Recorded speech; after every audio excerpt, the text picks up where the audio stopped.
இப்போ சட்டமன்றத்தில் மேகதாது அணை கட்ட விட மாட்டோம், எதுவாக இருந்தாலும் நாங்கள் எதிர்த்து போராடுவோம்னு சொல்லிட்டு தீர்மானம் நிறைவேற்றிருக்கிறாங்க தமிழ்நாடு அரசு தரப்பில்.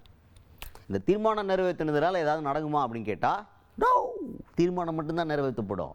இதுக்கு என்ன காரணம்? ஐயோ தமிழ்நாட்டு கவர்மெண்ட் தீர்மானம் நிறைவேற்றிட்டாங்க, அணை கட்டுறதுலேருந்து கொத்தனார் வேலை எடுத்துக்கலாம் அப்படின்னா தூக்க போகிறாங்க. இல்லை, அதை தான் ஒருத்தர் சொல்லியிருக்கார். யார் இவர்? முன்னாள் அமைச்சர் துரைமுருகன் அவர்கள், சீனியர். அவர் என்ன சொல்கிறாருன்னா ப்ராக்டிக்கலான மேட்ரு தான். இப்போ எதிர்ப்பு, தமிழ்நாடு கவர்மெண்ட் வந்து மேகதாது அணை கட்டுறதுல எதிர்ப்பு தெரிவிக்குது அப்படின்றதுல ஸ்ட்ராங்காக இருக்கிறத மக்களுக்கு உணர்த்துறதுக்கு தான் இந்த தீர்மானம். இதனால் இந்த தீர்மானத்தினால ஒரே ஒன்றுன்னா நாங்கள் இதை எதிர்க்க போகிறோம்னு சொல்லிட்டு ஒரு செய்தி தான்.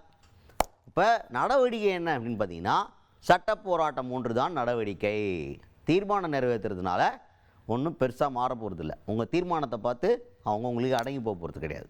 நீங்கள் ஒரு ஸ்ட்ராங்கான லீகல் விங்கை வச்சு சட்ட போராட்டம் நடத்தினா மட்டும்தான் இதற்கான தீர்வு, நிரந்தர தீர்வு அப்போ தான் கிடைக்கும். இல்லைன்னா இது இப்படி தான் தீர்மானம் நிறைவேற்றணும், லெட்டர் எழுதணும், இந்த மாதிரி தான் இருக்கும். நாங்கள் அந்த சட்ட போராட்டத்தை தான் நடத்திக்கிட்டு இருந்தோம், நீங்களும் அதை பண்ணுங்க அப்படின்ற மாதிரி பேசியிருக்காரு துரைமுருகன் அவர்கள். தீர்மானம் நிறைவேற்றியிருப்பது வரவேற்கத்தக்கது தான்.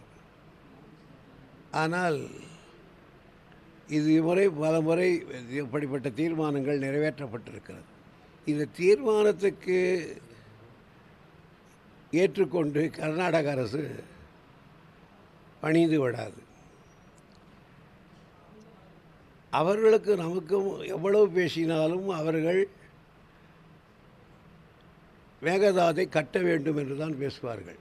எந்த கூட்டம் கூட்டினாலும், எந்த சட்டமன்றத்தில் தீர்மானம் நிறைவேற்றினாலும் இதனுடைய முடிவுகளை அறிவிக்கிற உரிமை உச்ச நீதிமன்றத்துக்கு தான் உண்டு.